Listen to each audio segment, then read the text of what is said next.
Haleluya, haleluya, haleluya. Yesus itu baik. Amin. Sama-sama bilang Yesus dahsyat. Sama-sama bilang Yesus luar biasa. Sama-sama bilang sekali Yesus tetap Yesus. Berikan tepuk tangan yang meriah buat Tuhan. Kalau saya bilang Indonesia, semua bilang merdeka. Indonesia. Indonesia. Saya percaya Indonesia bukan warga negara kelas 2, kita orang Kristennya. Amin. Ada banyak orang yang bilang, ya kita kan orang Kristen pendeta. Jadi kita ya banyak tantangan. Saya mau bilang nasib satu bangsa bukan hanya ditentukan oleh para politisinya. Nasib satu bangsa bukan hanya ditentukan oleh para pejabatnya. Tapi nasib satu bangsa juga ditentukan oleh doa orang benar. Amin. Jadi kalau saya bilang Indonesia, semua semangat bilang merdeka Indonesia. Kalau saya bilang Tasikmalaya, semua bilang diberkati. Siapa yang percaya Tasikmalaya ini diberkati? Siapa yang bangga jadi warga Tasikmalaya? Dahsyat ya kan. Kalau saya bilang Tasikmalaya, semua bilang diberkati. Tasikmalaya. Indonesia. Tasikmalaya. Luar biasa saudara, kalau saya bilang gereja Tuhan, semua bilang bersatu. Gereja Tuhan, gereja Tuhan. Saya percaya ada kawan-kawan dari gereja-gereja lain datang ke sini untuk bersama bersyukur buat Sinode Gereja Bethel Indonesia dan Gereja Bethel Indonesia di mana-mana tempat yang bulan ini merayakan ulang tahun gereja ke-52. Tetapi saya percaya mimbar gereja boleh berbeda, jubah pendeta boleh berbeda, liturgi gereja boleh berbeda, doktrin gereja boleh berbeda, tapi kita satu di dalam Yesus Kristus Tuhan. Amin. Haleluya. Gereja Tuhan. Mantap. Gereja Tuhan. Gereja Tuhan. Siapa yang rindu lihat gereja Tuhan tetap berpecah-pecah. Darah Yesus. Ampuni mereka sebab mereka tidak tahu yang mereka perbuat. Oh Tuhan Yesus. Siapa yang rindu lihat gereja Tuhan selalu bersatu. Ini baru betul. Berikan tepuk tangan yang meriah buat Tuhan. Indonesia. Tasikmalaya. Gereja Tuhan. Dahsyat kalau saya bilang GBI. Semua bilang tetap sehati dan menjadi berkat. Siapa yang rindu GBI tetap sehati dan menjadi berkat? Amin. GBI. GBI. GBI. Berikan tepuk tangan yang meriah buat Tuhan. Haleluya. Bangga ada di sini. Di Tasikmalaya. Ingat-ingat saya berapa ya? 25 tahun yang lalu. Saya pernah ada di gereja ini, tapi kayaknya tempatnya bukan di sini ya. Ya kan? Waktu itu masih sederhana, belum ada liftnya, tapi gerejanya udah dahsyat. Orang-orangnya udah gila-gilaan buat Tuhan, saudara. Dan sampai hari ini saya lihat, waduh, gereja ini luar biasa. Buat saya sebuah kehormatan bersama dengan Om Julius sebagai Dewan Pendiri dari Gereja Bethel Indonesia. Boleh bersama yang anaknya Tuhan percayakan untuk menjadi pimpinan kami, Ketua Umum Gereja Bethel Indonesia. Dan saya percaya di kota besar manapun di Indonesia selalu ada Gereja Bethel Indonesia. Dan bukan hanya ada saudara-saudara, di setiap kota besar GBI rata-rata 5-7 gereja terbesar di daerah tersebut. Tetapi di pedalaman manapun saudara, GBI tetap jadi berkat. Kita ada di gunung-gunung, kita ada di lembah-lembah, kita ada di tempat yang kendaraan juga kadang-kala nggak bisa menjangkaunya. Tapi dimanapun GBI ada, tetap sehati dan menjadi berkat. Amin. Puji Tuhan. Buka kitab kita sama-sama. Hari ini saya mau bicara tentang semangat, saudara. Tadi pagi Om Julius yang terhormat, saudara, sempat-sempatnya jemput saya, ajak makan siang, saudara. Saya bilang, Om, jangan merepotkan Om. Iya kan? Kata Om Julius, umur sudah 83, tetapi tetap semangat, darah Yesus. Saya percaya hidup ini yang penting punya semangat. Sama-sama bilang, saya harus punya semangat. GBI 52 tahun yang lalu berdiri bukan karena hebat, bukan karena ada orang-orang kaya, tapi GBI ada dari pendeta-pendeta biasa yang punya semangat dan pengurapan Tuhan luar biasa. Amin. Semua kita di sini harus tetap semangat. Bilang sama sebelah saudara, semangat. Amin. Bilang sama sebelah saudara, apa yang mesti disemangatin?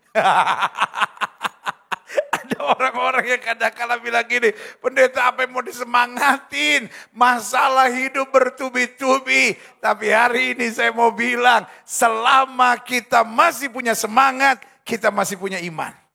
Amin. Sama-sama bilang saya harus tetap semangat. Nah ini yang kita mau belajar sama-sama. Buka Alkitab kita sama-sama. Sefanya pasal 2. Sefanya pasal 2. Ya kan sebagian saudara mungkin udah lupa di Alkitab masih ada kitab Sefanya. Mungkin dia tanya sama sebelahnya, Sefanya di mana sih? Di perjanjian baru. Habis Matius, Markus, Sefanya. Terus dah. Sefanya pasal 2. Ayat 1 sampai 3. Saudara yang gak sempat cari di Alkitab, saudara bisa lihat di layar ini. Judulnya ngeri. Seruan untuk apa? Sama-sama bilang sama saya, seruan untuk bertobat. Tanya sama sebelah saudara, kamu udah bertobat belum? Salah satu pertanyaan yang paling sensi, ya kan? Saudara ngerti sensi kan? Ya kan? Salah satu pertanyaan yang paling sensi kalau kita tanya sama orang di sebelah kita, lu udah bertobat belum? Ya kan? Biasanya teman sebelah kita nggak jawab, langsung kayak gini.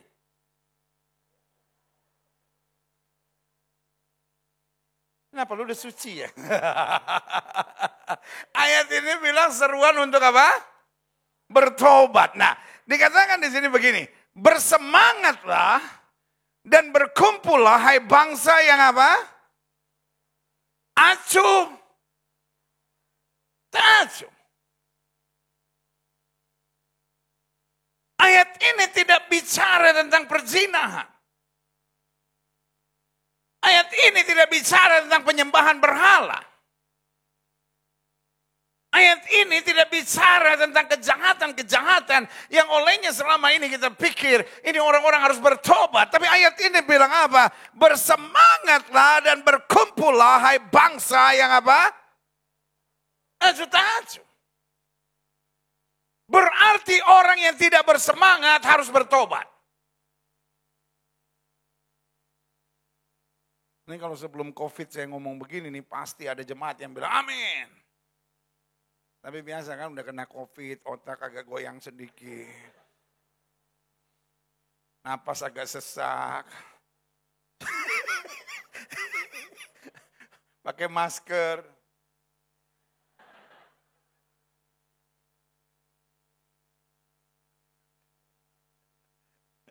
Sebagian sudah bersyukur, untung Om Julius gak sering-sering undang pendeta gila satu ini. Saya percaya orang yang tidak bersemangat harus bertobat. Nah ini lumayan. Mulai ada yang bilang amin, ini lumayan. Tapi saya bangga lo lihat saudara lo. Karena gini, orang Kristen itu gak takut setan. Orang Kristen gak takut setan. Orang Kristen apa? Gak takut setan. Karena gereja itu ada dua aliran. Ada aliran yang damai-damai. Ada gereja yang alirannya agak ribut-ribut gitu. Jadi kalau ada yang kerasukan setan, ya kan?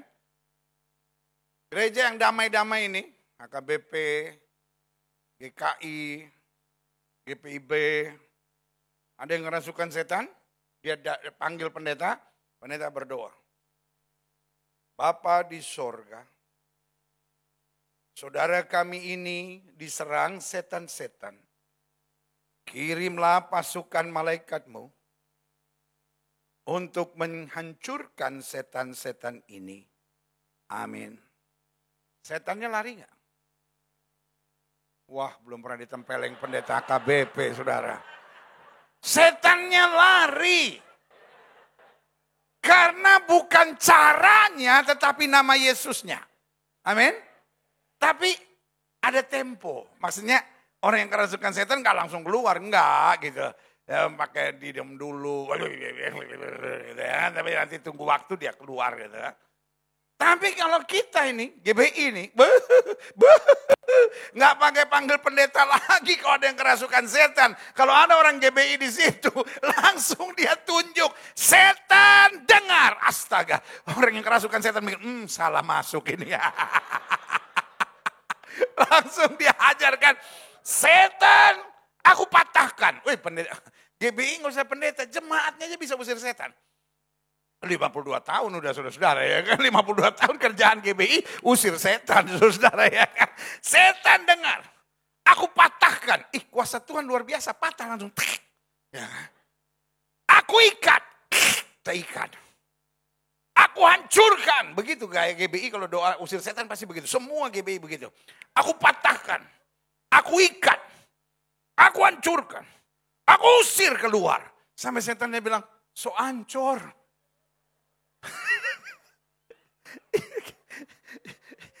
Saudaraku yang kasih dalam Tuhan, kita kan ada dua aliran. Aliran pertama itu agak kalem. Aliran kedua, yang semangat. Nah kita ini gak, urusannya yang semangat ini. Nah Alkitab bilang,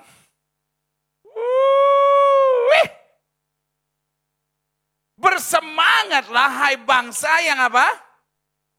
Acuh-acuh. Tapi judulnya bilang seruan untuk apa? Bertobat. Kelas kita seperti GBI ini, saudara-saudara. Itu bukan lagi perlu bertobat dari perzinahan, perlu bertobat dari perselingkuhan. Saya nggak tahu. Di Tasik ini ada yang berselingkuh nggak? Oh kalau di gereja lain orang-orang selingkuh diusir loh. Saya suka dengar orang khotbah, saudara-saudara kalau masih selingkuh Anda nggak pantas ke gereja, keluar. Wih, kalau di GBI enggak. Yesus datang untuk orang berdosa. Amin. Siapa yang selingkuh di sini? Yuk kita foto bersama yuk di depan. Yang istri piaraan juga boleh. Ayo. Kita berdoa sama gembala di sini. Ya diterima apa adanya sih, diterima apa adanya. Tapi kan bisa dibikin malu. Siapa yang bikin malu mau foto bersama?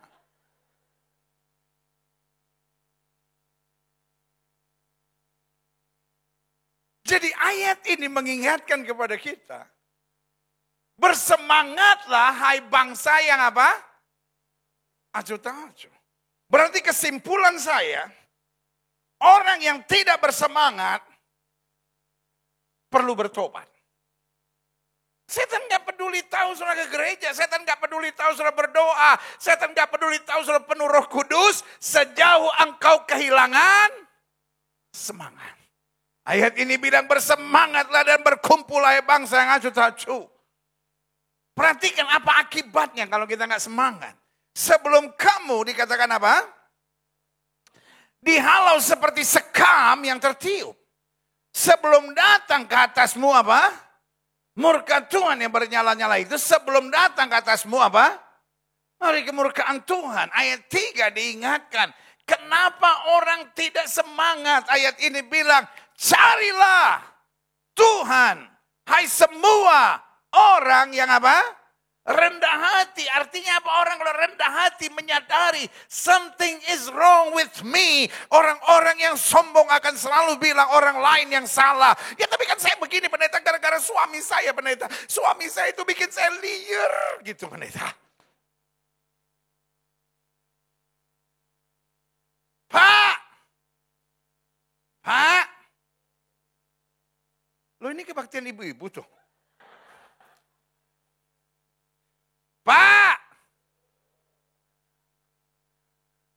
Pak, walaupun tinggal di Tasik, Pak. Kalau dipanggil sama pendeta, Pak jangan gini. Oi.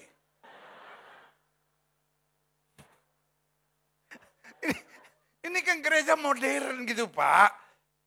Kayak di film-film, Pak. Kita kan walaupun di Tasik, Netflix udah ada, Pak. Kan kalau di film-film gitu kan. George. Terus yang orang bulenya jawab gini.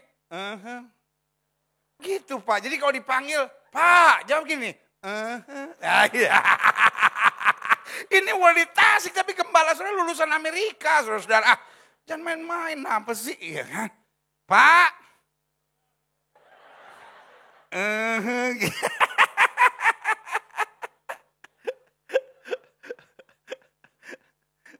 Pak. Selama kita rendah hati, kita bisa mengakui ada sesuatu yang perlu berubah dalam hidup kita. Orang sombong selalu yang dia salahkan orang lain. Saya tuh begini pendeta, karena istri saya pendeta. Istri saya tuh pendeta. Bukan saya mau selingkuh pendeta. Siapa sih orang yang mau selingkuh dalam hidup ini pendeta? Nggak ada orang yang saya dari kecil pengen selingkuh gitu pendeta. Tetapi istri saya pendeta, orangnya acuh gitu. Orangnya gak pedulian sama saya gitu. Dan kadang-kadang kata-kata yang terlalu menyakitkan hati saya gitu pendeta. Saya kan juga manusia biasa. Saya kan juga gimana sih butuh belayan kasih dan kehangatan. Gila. Darah Yesus sudah selingkuh Pak. Bertobat Pak. Jangan nyalain orang. Bu! Oi. Gini Bu.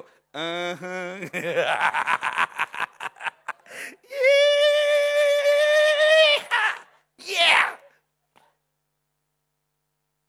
Saya pikir kalau saya di Tasik, khotbah orangnya model kayak apa ya, diem-diem gitu kan.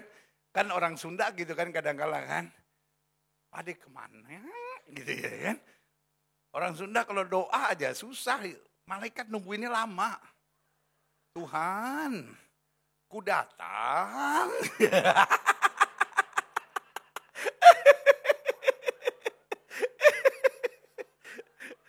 Nggak tahu juga saya sampai Tasik, astaga orangnya lucu-lucu Alkitab bilang carilah Tuhan, hai orang-orang yang apa? Rendah hati. Orang yang rendah hati tidak nyalahkan orang. Sama-sama bilang sama saya, hidup jangan nyalahkan orang. Hidup jangan nyalahkan keadaan. Hidup jangan salahkan Tuhan. Apapun yang terjadi Tuhan selalu benar. Siapa yang percaya bahwa apapun yang terjadi Tuhan selalu benar? Bu, walaupun suamimu keras, pelit, nggak romantis, hidup lagi. Tapi Tuhan tidak pernah salah. Jangan salahkan Tuhan dan bilang, Tuhan, kenapa Tuhan kasih saya suami yang kayak gini? Malaikat bilang, kau yang cari sendiri. Kunaon eta mah.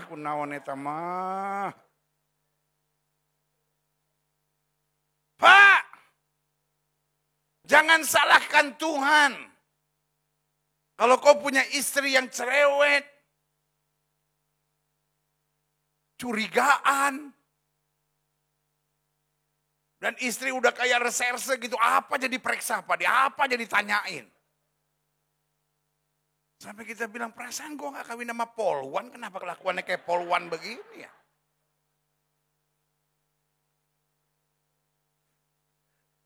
Tapi hari ini saya hanya mau ingatkan buat saudara, Tuhan tidak pernah salah. Adik-adik muda, Tuhan tidak pernah salah. Walaupun mama dan papamu diambang perceraian sampai engkau berkata, pendeta saya pusing di rumah terus berantem pendeta. Papa dan mama gak pernah bisa tenang dan damai. Hari ini saya mau bilang jangan salahkan siapapun. Orang-orang rendah hati akan mencari Tuhan dan percaya betul. Tuhan tetap kekuatan dan tidak akan pernah mengecewakan hidupnya. Yang setuju katakan amin. Ayat ini bilang carilah Tuhan semua orang yang rendah hati di negeri. Yang melakukan hukumnya, carilah keadilan, carilah kerendahan hati. Mungkin kamu akan terlindung pada hari kemurkaan Tuhan. Saya cari bahasa aslinya, tidak ada kata mungkin. And you dan kamu akan terlindungi pada hari kemurkaan Tuhan. Sama-sama bilang sama saya, kalau saya cari Tuhan. Sama-sama bilang kalau saya cari Tuhan. Semua pasti beres. Siapa yang percaya Tuhan bisa membereskan semuanya. Berikan tepuk tangan yang meriah. Nah, saya pelajari di sini, klik. Aha. Ya kan? Semangat sangat menentukan langkah dan keputusan kita. Semangat juga awal untuk kita membangun iman dan apa? kekuatan. Sama-sama bilang sama saya, semangat adalah awal langkah dan keputusan yang tepat. Iblis nggak peduli selama masih masuk gereja. Iblis nggak peduli selama penuh dengan Roh Kudus. Sejauh kita mulai kehilangan semangat. Ada orang masih di gereja tapi sudah kehilangan semangat. Ada orang mungkin belum bercerai tetapi sudah kehilangan semangat. Ada banyak orang masih bekerja tetapi sudah kehilangan semangat. Hari ini saya hanya mau ingatkan buat setiap saudara, kita harus tetap semangat.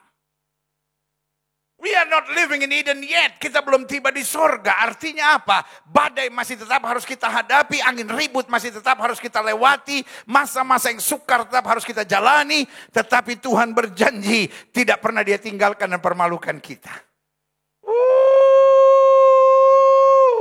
Semua bapak-bapak taruh tangan kanan di dada sama-sama bilang saya harus tetap semangat.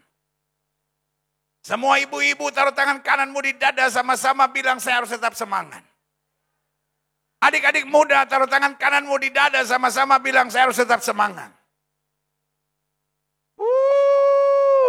Semua kita taruh tangan kanan kita di dada sama-sama bilang saya harus tetap semangat.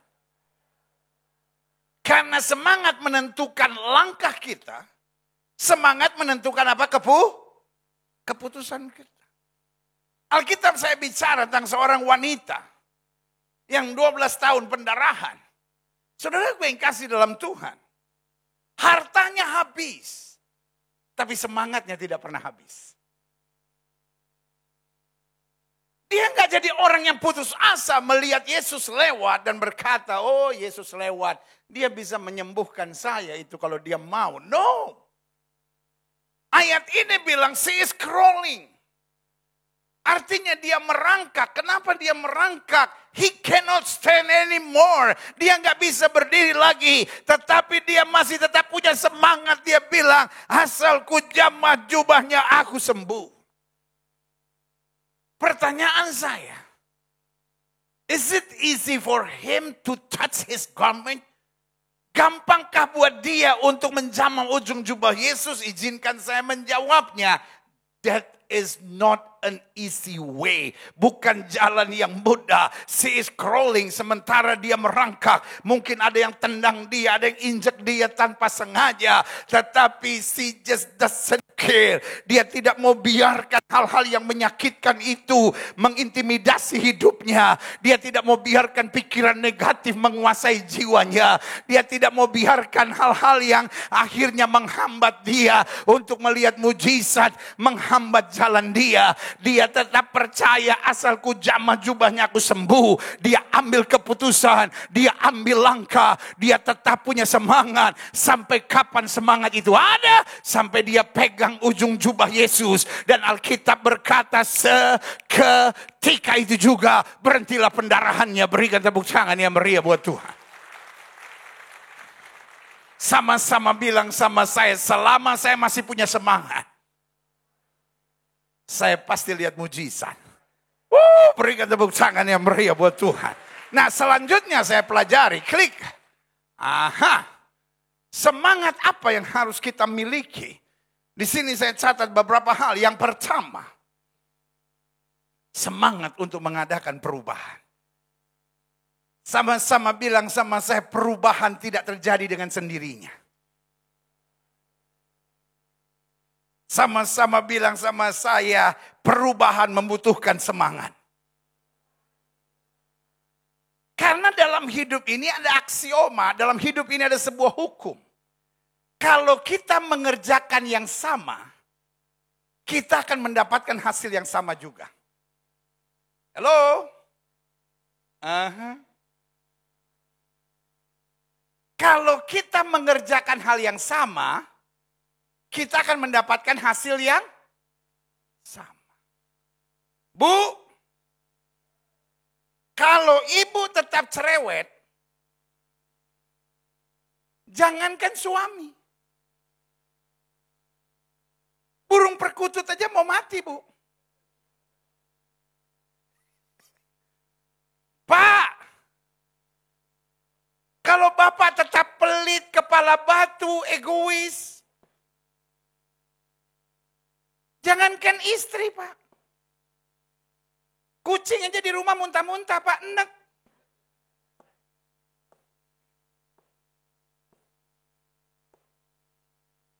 Adik-adik muda. Jangan salahkan Tuhan kalau engkau dasarnya males, egois, kasar. Lalu bingung, Tuhan, manusia di muka bumi ada 7 miliar. Umurku udah 31. Masa kirim satu aja gak bisa sih Tuhan? Tuhan udah berkirim berkali-kali. Tapi lihat lu, stres orang yang dikirim Tuhan. Ya Tuhan, dosa apa sampai saya dapat model ranca eke kayak begini.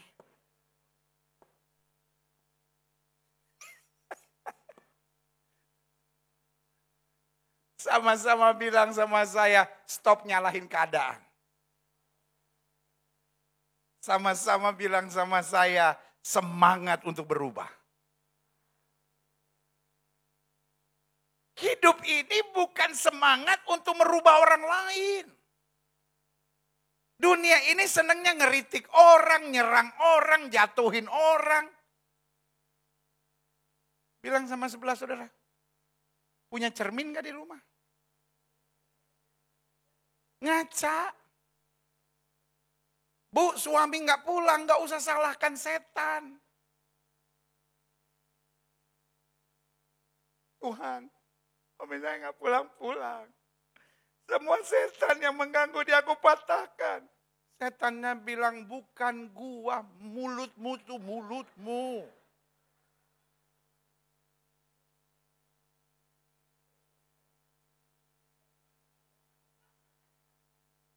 Saya bersyukur saya ada di wadah gereja yang bernama Gereja Bethel Indonesia. Dan hari ini di ulang tahun Gereja Bethel Indonesia ke-52. Saya berani katakan, Gereja Bethel Indonesia belum sempurna.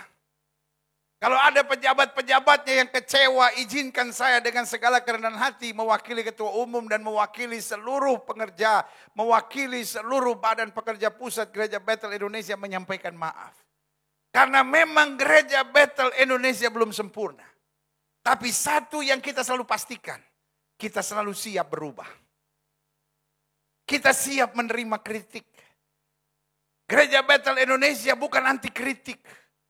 Makanya sampai hari ini, Gereja Bethel Indonesia terus diberkati Tuhan, terus maju, terus lihat kemuliaan Tuhan, terus menjangkau jiwa bagi kerajaan sorga yang sujud berikan tepuk tangan yang meriah. Dari ratusan sinode gereja yang ada di Indonesia, yang paling sering dikritik adalah Gereja Bethel Indonesia. Tetapi puji Tuhan, yang hari ini disebut sebagai salah satu gereja, sinode gereja terbesar di Indonesia dengan lebih dari 3 juta jemaatnya, itu adalah Gereja Bethel Indonesia. Berikan tepuk tangan yang meriah. Kita tidak pernah berkata Gereja Bethel Indonesia sudah sempurna. Ada masukan apapun, ada serangan apapun, ada kritik apapun, ada nasihat apapun, penting buat kita. Kita simpan, kita bahas. Dan kita terus mau berubah. Makanya dari tahun 70 sampai 2022. Gereja Bethel Indonesia tetap dianggap sebagai salah satu gereja yang paling modern. Gereja yang paling mengikuti zaman. Gereja yang paling jadi berkat buat orang-orang muda. Dan gereja yang melakukan banyak terobosan-terobosan bagi kemuliaan Tuhan yang bangga. Berikan tepuk tangan yang meriah. Semangat pertama yang harus kita miliki adalah semangat untuk mengadakan perubahan. And change start from me. Sama-sama bilang sama saya, perubahan dari saya. Kalaupun saya tidak bisa merubah keadaan, saya merubah diri saya sendiri dulu. Amin.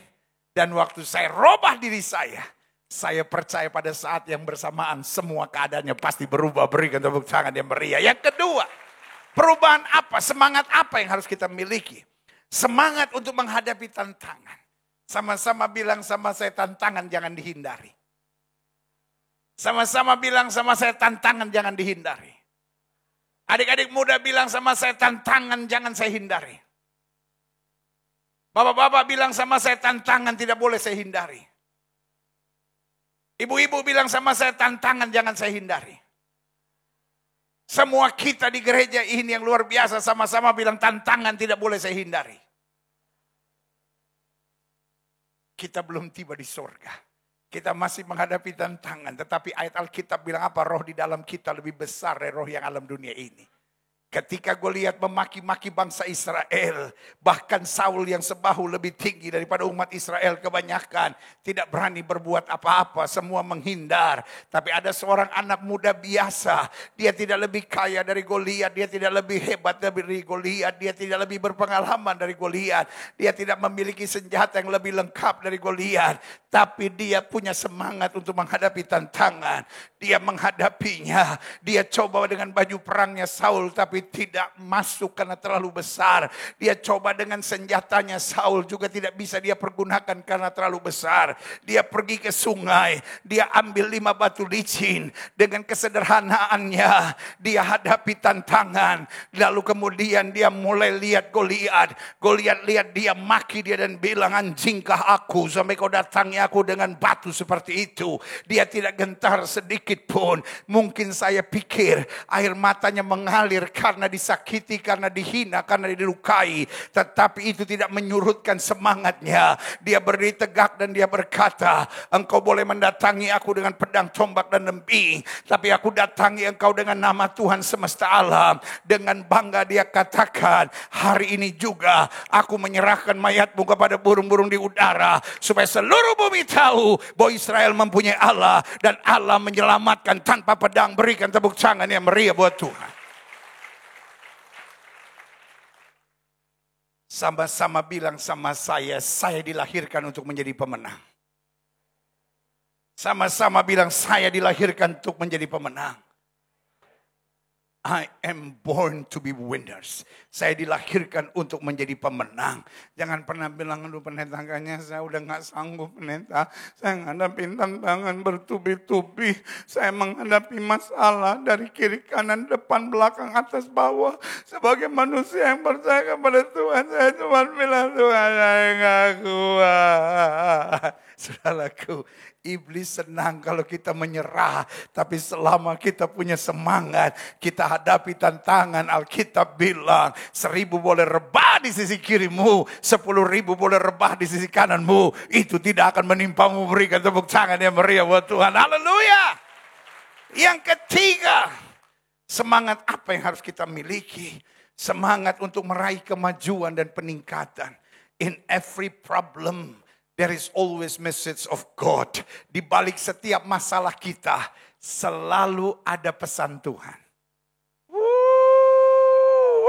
Sama-sama bilang, di balik setiap masalah, ada pesan Tuhan. Pertanyaan saya, pesan apa? What kind of message?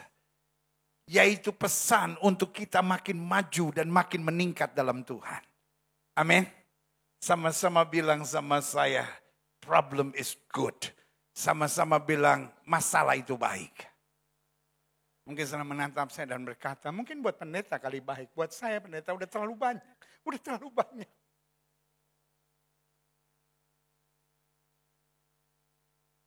Tahukah saudara, dari kita kecil yang kita tahu,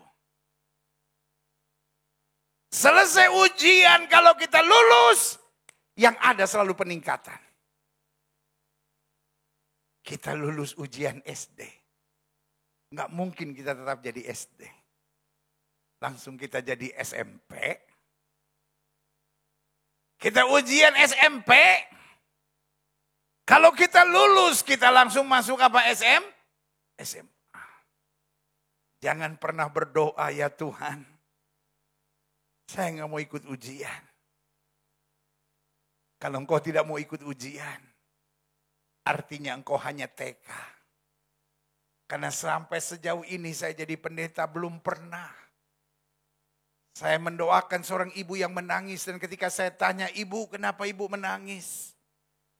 Anak saya nggak lulus TK.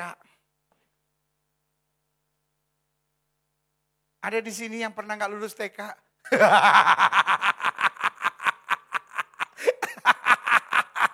Kenapa nggak ada yang nggak pernah lulus TK? Karena TK tidak ada ujiannya. Belum pernah saya ketemu ibu-ibu yang datang cari pendeta. Pendeta doain ya, anak saya mau ujian TK supaya lulus atuh, ya kan. Saudaraku yang kekasih dalam Tuhan, TK nggak ada ujiannya, ya kan. Karena itu saya hanya mau ingatkan buat saudara, kalau anak-anak Tuhan minta Tuhan, jangan sampai saya ada masalah, jangan sampai saya ada tantangan, jangan sampai saya ada ujian, maka Tuhan bilang TK. Tetapi saudaraku yang kasih dalam Tuhan, waktu kita menghadapi tantangan, kita menghadapi masalah, kita tahu Tuhan sedang mempersiapkan peningkatan dan kemajuan yang luar biasa. Berikan tepuk tangan. Amin. Tuhan memang menerima kita apa adanya. Tapi Tuhan tidak akan pernah membiarkan kita sebagaimana adanya kita. Tuhan punya rancangan yang besar buat kita. Taruh tangan kanan saudara di dada sama-sama bilang, Tuhan punya rancangan yang besar buat saya. Kalau hari ini engkau menghadapi masalah, saya hanya pegang tangan saudara dan berkata, selamat. Di depanmu ada hal-hal besar yang Tuhan sedang sediakan. Haleluya. Selanjutnya yang keempat, semangat apa yang harus kita miliki? Semangat untuk selalu mendahulukan kehendak Tuhan. Karena Alkitab bilang cari dahulu kerajaan Allah dan kebenarannya. Maka semuanya, sama-sama bilang sama saya, semuanya akan ditambahkan dalam hidup kita. Amin. Jangan sampai yang kita dahulukan adalah perasaan kita. Ya tapi kan saya gak bisa pendeta, dia nyakitin hati saya, terus saya mesti ngalah. Cukup.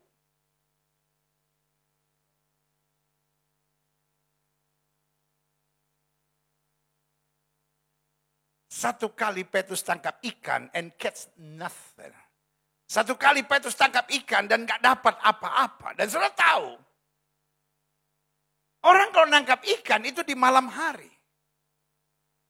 Jadi berarti sepanjang malam dia tangkap ikan gak dapat apa-apa.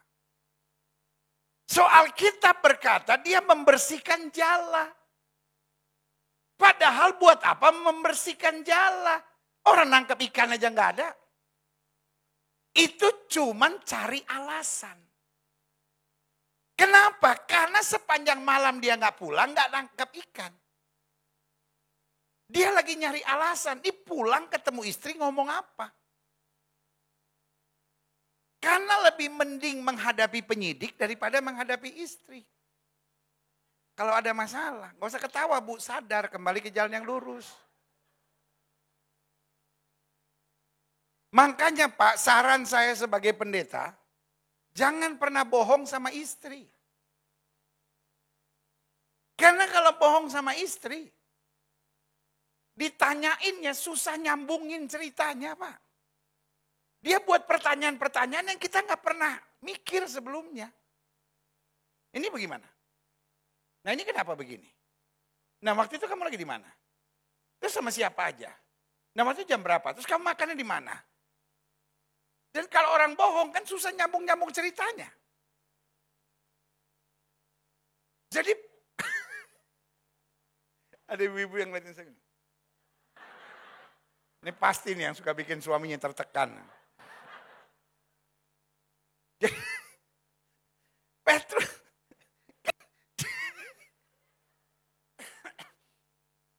Emang kayak di Pangandaran ada sendal jepit, ada konde ibu-ibu, kan gak mungkin. Jadi kalau dia nggak nangkap ikan, ya jalannya nggak kotor, nggak nangkap ikan. Cuman dia belagak membersihkan jala. Dia lagi mikir, ngomong apa sama bini gua? Sayang dari mana kamu? Biasa kan ibu-ibu kalau nanya awalnya selalu manis gitu kan. Sayang dari mana kamu? Nangkap ikan. Oh, ikannya mana? Nggak ada.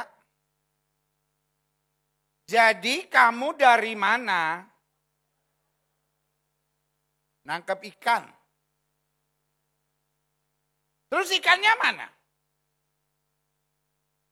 Ikannya nggak ada. Jadi kamu dari mana? Ya nangkap ikan lah. Terus ikannya? Nggak ada. Oh, nangkap duyung kamu ya. Oh, nangkap duyung.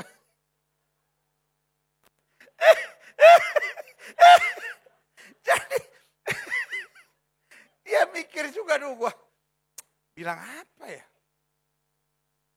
Ribet ini. Tiba-tiba Yesus bilang,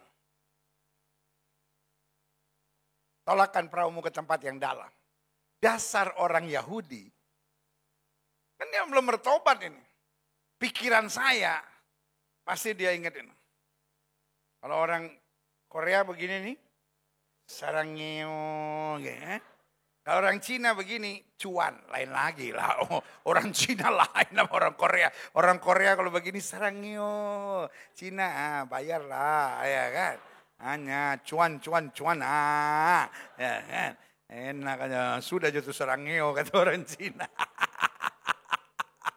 Lu kasih uang, oh bahagia. Percuma lu sarangyo, nggak ada guna lah, ya kan.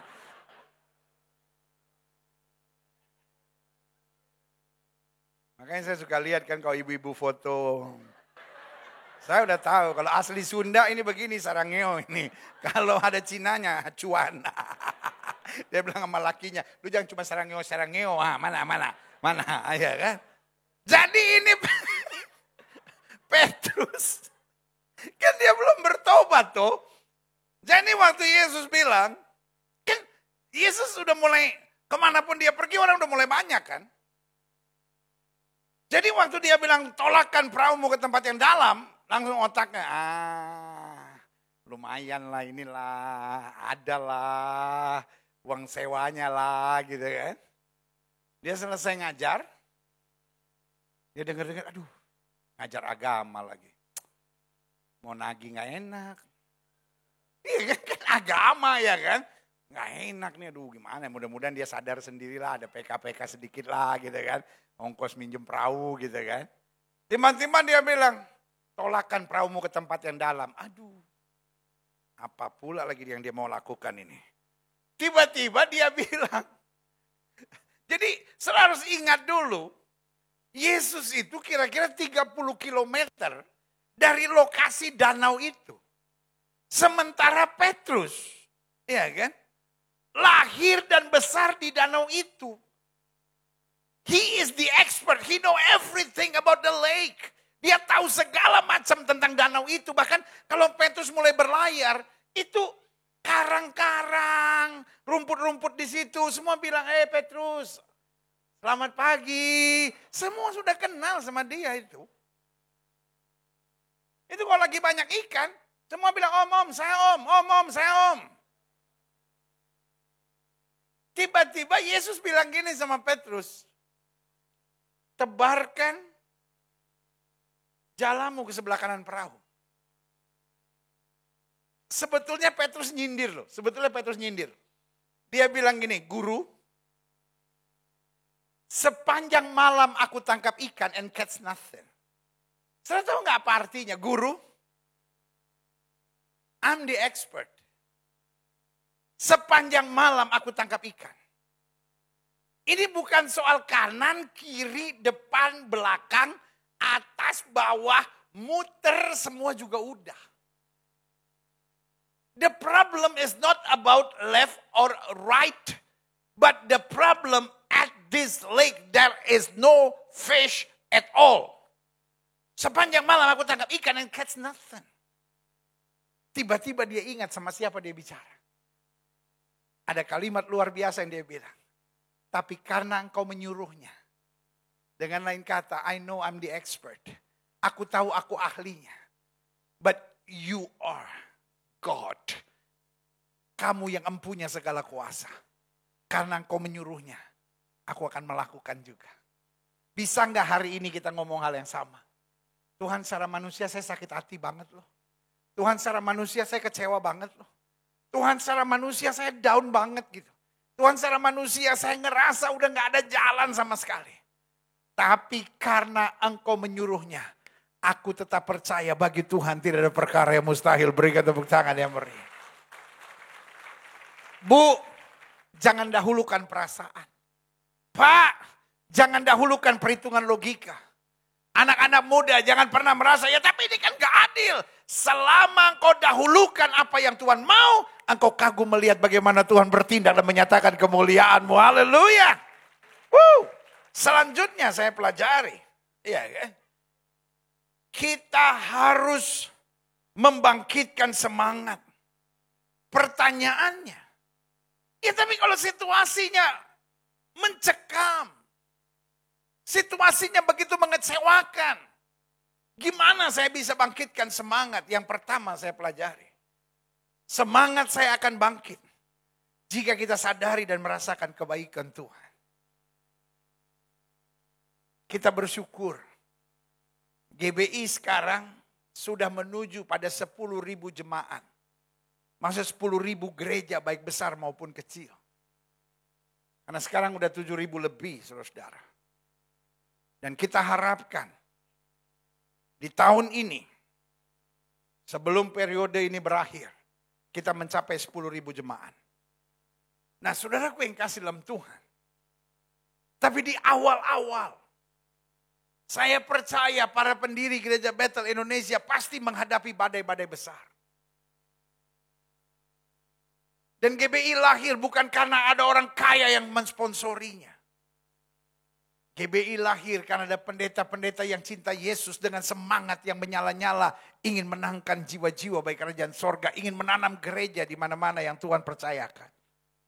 Dan saudaraku yang kasih dalam Tuhan. Kuncinya adalah merasakan kebaikan Tuhan. Setan mau kita merasa tidak adil. Bu, hidup adil gak bu? Jawab dong, orang tanya gak dijawab. Dosa loh ditanya pendeta gak jawab. Bu, hidup adil gak bu? Kadang-kadang pendeta. Pak, hidup adil gak pak? Kita kalau melihat sekitar kita Pak, kadang-kala kita gregetan Pak. Kita lihat kepolisian kok kayaknya gak adil. Kita lihat berita kayaknya gak adil. Kita lihat gereja dibakar, kita lihat gereja dihambat, kita mau berteriak gak adil. Hidup bukan soal adil atau tidak Pak. Hidup soal kebaikan Tuhan. Kalau kita cuma mau lihat ketidakadilan, kita jadi orang-orang yang putus asa. Iya kan Pak? Dulu waktu kecil, oma saya ngajar saya. Ngilman, kalau kamu baik sama orang, orang pasti baik sama kamu.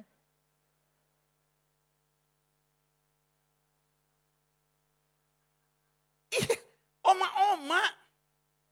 Giginya udah gak ada, tapi semangat mengajar cucunya masih luar biasa. Dia ajar saya, Ngilman, kalau kamu baik sama orang, orang itu masih berbuat baik sama kamu.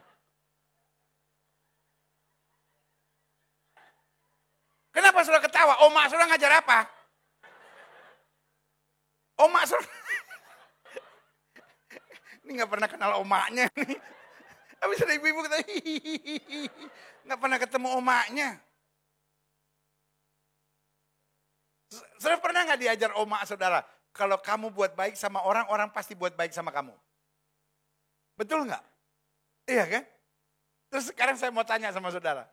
Dalam kehidupan sehari-hari benar gak? Kita buat baik sama orang, orang buat baik sama kita.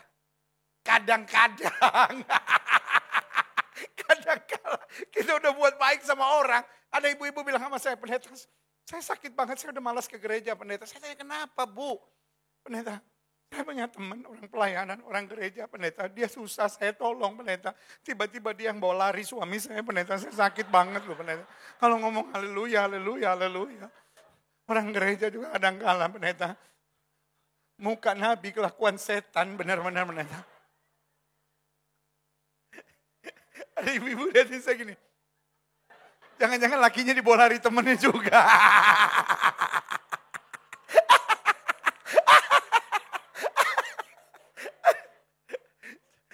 Saya seneng nih waktu di Tasik orangnya lucu-lucu. Saya pikir kalau di Tasik orangnya tegang-tegang kali gitu ya. Gak taunya lucu-lucu juga di sini ya.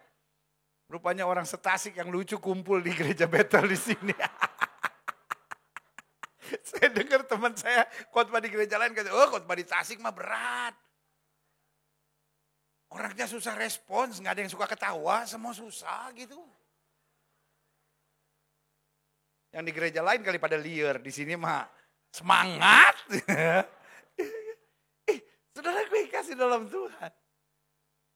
Dengar baik. Iya kan? Kita diajar kalau kamu berbuat baik sama orang, orang akan berbuat baik sama kamu. Tapi hidup ini kalau cari adil, Bu. Saya itu sebagai orang tua ya pendeta. Membesarkan anak-anak saya zaman dulu, siapa sih pendeta yang membesarkan anak pakai babysitter? Saya membesarkan anak dengan perjuangan pendeta. Tetapi sekarang anak-anak saya, kalau saya bisa saya masukin lagi pendeta, bener nyakitin, bener pendeta, ngecewain. Mana dapat mantu yang kayak begitu lagi, darah Yesus itu, pengen saya baptis ulang itu pendeta.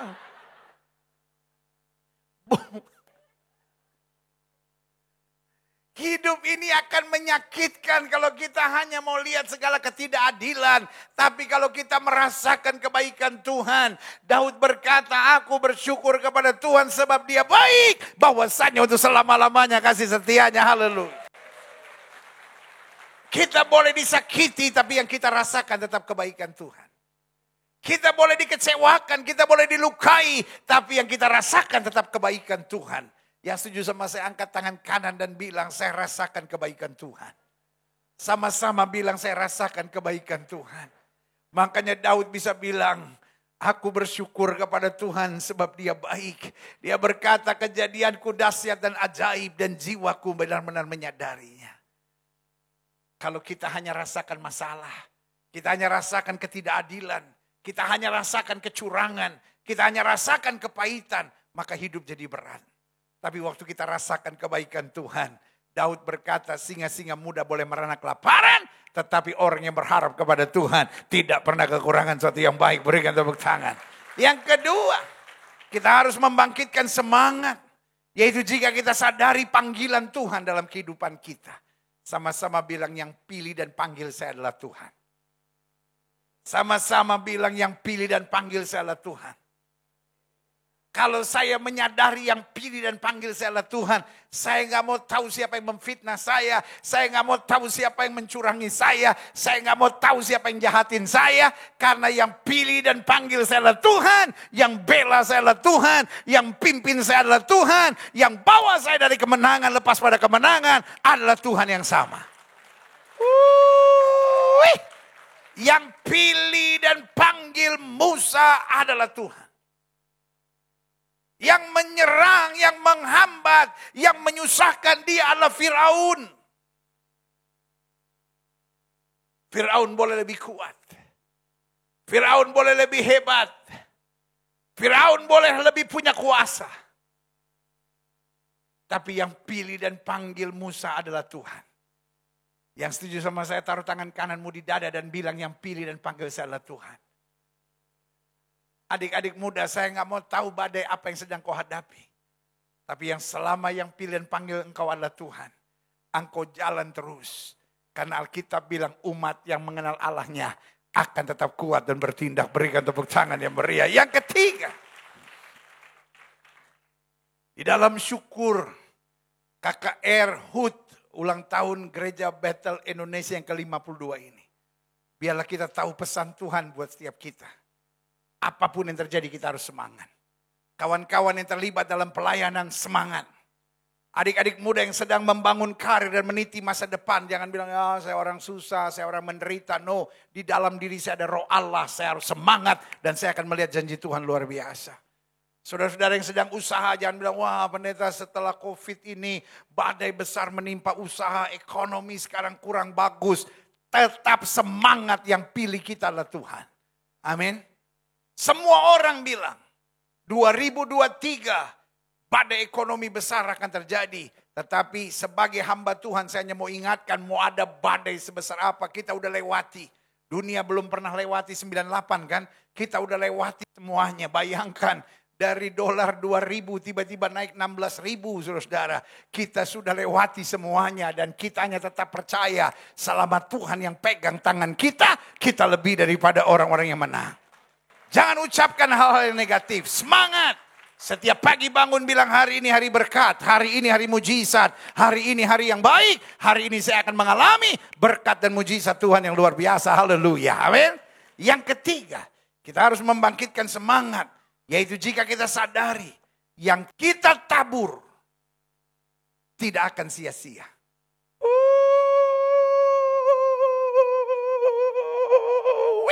Amin. Alkitab saya bilang orang yang menabur dengan air mata akan menuai dengan sorak-sorai. Alkitab bilang orang yang berjalan maju sambil menangis dan menabur benih akan pulang dengan sorak-sorai. Amin. Artinya apa? Tugas kita menabur. Sama-sama bilang tugas saya menabur. Menabur kebaikan, menabur kasih, menabur damai, menabur Injil. Makanya Gereja Bethel Indonesia di periode ini, tema utamanya dengan sehati mentuntaskan amanat agung. Sama-sama bilang sama saya, dengan sehati menuntaskan amanat agung Kristus. Berarti anak-anak Tuhan harus bersemangat. Semangat untuk apa? Menabur. Dan kita tahu apapun yang kita tabur. Dan kalau menabur jangan cuma pikir duit, saudara. Itu salah satunya, tapi bukan cuma itu. Alkitab bilang apa? Berbahagialah orang yang membawa damai karena mereka akan disebut anak-anak Allah. Kita harus membawa kasih. Karena Alkitab berkata lewat kasih dunia akan percaya. Amin. Kita harus menabur apa? Berita sukacita. Kita harus menabur berita Injil. Kita harus menabur berita keselamatan. Taruh tangan kanan sudah di dada sama-sama bilang, saya harus mengabarkan Injil. Gereja Bethel Indonesia percaya bahwa pekabaran Injil bukan hanya tugas para pendeta. Tetapi Gereja Bethel Indonesia percaya pekabaran Injil tugas setiap orang yang sudah diselamatkan karena Injil. Sama-sama bilang sama saya, tugas saya memberitakan Injil. Sebagian orang bilang, ya tapi kan dia belum sempurna pendeta, orang belum sempurna kok memberitakan Injil. Justru karena kita belum sempurna kita memberitakan Injil. Kalau kita udah sempurna, kita ke sorga rumah Bapa yang kekal. Amin. Mau ke sorga? Mau sekarang?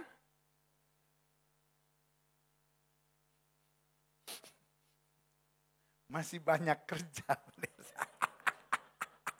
Itu sebabnya. Bu, apa yang kau tabur tidak akan sia-sia. Pak, apa yang kau tabur tidak sia-sia. Adik-adik muda, apa yang kau tabur tidak sia-sia. Anak-anak Tuhan bukan hitung-hitungan. Tapi buktinya saya udah buat begini. Tapi kenyataannya begini. Orang percaya tahu persis. Kalaupun saya menabur dengan air mata. Untuk sementara saya direndahkan, diejek, dihina, disakiti, dilukai. Tapi saya tahu Tuhan yang adil akan merubah kutuk menjadi berkat. Merubah ratapan menjadi tari-tarian. Memberi kemenangan yang gilang gemilang. Berikan tepuk tangan yang meriah. Haleluya. Yang terakhir, saya undang pemain musik maju ke depan. Kita harus membangkitkan semangat. Biarlah di hari yang luar biasa ini. Di mana kita oleh anugerah Tuhan bisa bersyukur merayakan HUT dari Gereja Bethel Indonesia ke 52 tahun. Sinode gereja ini dibangkitkan dengan cara Tuhan yang ajaib. Dan saya percaya modal utamanya betul iman, modal utamanya betul pengorbanan, modal utamanya betul adalah hal-hal luar biasa di hati para pendiri Gereja Bethel Indonesia. Tetapi saya percaya semua diikat dengan satu kata yang bernama semangat. Dan 52 tahun berlalu, semangat kita tidak pernah goyah. Yang setuju sama saya katakan semangat saya tidak goyah. Semangat untuk maju. Semangat untuk memberitakan Injil. Semangat untuk jadi berkat. Semangat untuk hidup dalam kebenaran. Semangat untuk mencari kerajaan Allah serta kebenaran terlebih dahulu. Yang keempat, kita harus membangkitkan semangat yang pertama. Jika kita sadari dan merasakan kebaikan Tuhan. Yang kedua, jika kita sadari panggilan Tuhan dalam kehidupan kita. Yang pilih kita, yang panggil kita. Dan yang bela kita adalah Tuhan. Dan yang ketiga, jika kita sadari apa yang kita tabur, tidak akan sia-sia. Dan yang keempat, yang terakhir, jika kita sadari sekecil apapun yang kita lakukan buat Allah yang besar, bernilai kekal. Yang setuju sama saya katakan, sekecil apapun yang saya buat bagi Tuhan yang besar, luar biasa. Amin. Makanya Kolose pasal 3 ayat 23 berkata, apapun yang kita kerjakan, biarlah kita mengerjakannya untuk Tuhan. Hidup ini jangan wanipiro gitu. Hidup ini jangan pakai hitung-hitungan. Terus kalau saya buat ini saya dapatnya apa? Anak-anak Tuhan Yesus cuma menyadari. Pokoknya apapun yang saya buat Tuhan. Sekecil apapun. Mungkin ya udah pendeta. Saya ngalah aja pendeta. Karena saya percaya. Saya buat ini supaya rumah tangga saya dipulihkan. Dan saya tahu itu yang Tuhan suka. Orang-orang yang mengerjakan apapun untuk Tuhan. Tidak akan pernah mengeluh. Tidak akan bersungut-sungut. Tidak akan pernah kecewa. Karena dia tahu. Apapun yang saya kerjakan untuk Tuhan yang besar. Hasilnya pasti akan luar biasa. Berikan tepuk tangan yang meriah buat Tuhan. Saya undang kita semua bangkit berdiri.